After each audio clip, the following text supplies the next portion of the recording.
Hi, Michigan parents. I just did another video on measles and what's happening in measles around the country in February of 2026. And you might be wondering why I am so preoccupied with measles. And I should tell you a little bit about why measles is so worrisome for me as an infectious disease doctor. Couple of things. Number one, it is the most transmissible disease that we deal with in the infectious disease community. Measles is so transmissible. We often talk about other diseases as being easily transmitted, like COVID, influenza. Measles is far worse. Measles can, in fact, remain in the air for up to 2 hours after someone has left the room. So you can be exposed to measles from someone that you haven't even directly interacted with. It also can cause really severe disease. So we particularly worry about little ones, so kids under the age of 5, folks who are too young to get their vaccines.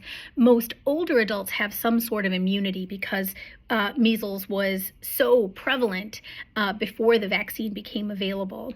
Now, what happens with measles?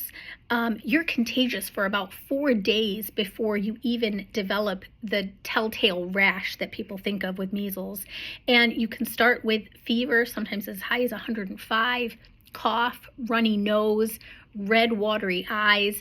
Those symptoms last for about 2 to 4 days, and then that rash starts. It usually starts on the face and then works its way down the body. Now, it can cause some really severe complications.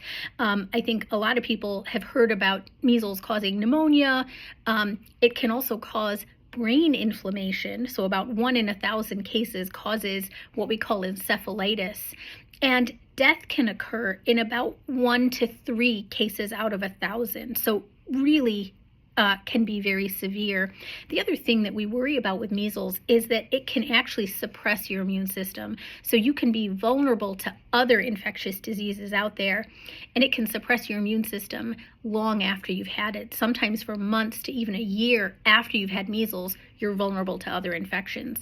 So that's why prevention is really the best thing that we can do here. And it's a good time to make sure you're up to date with your MMR vaccine, which, if you've had 2 doses, 97% protective against measles.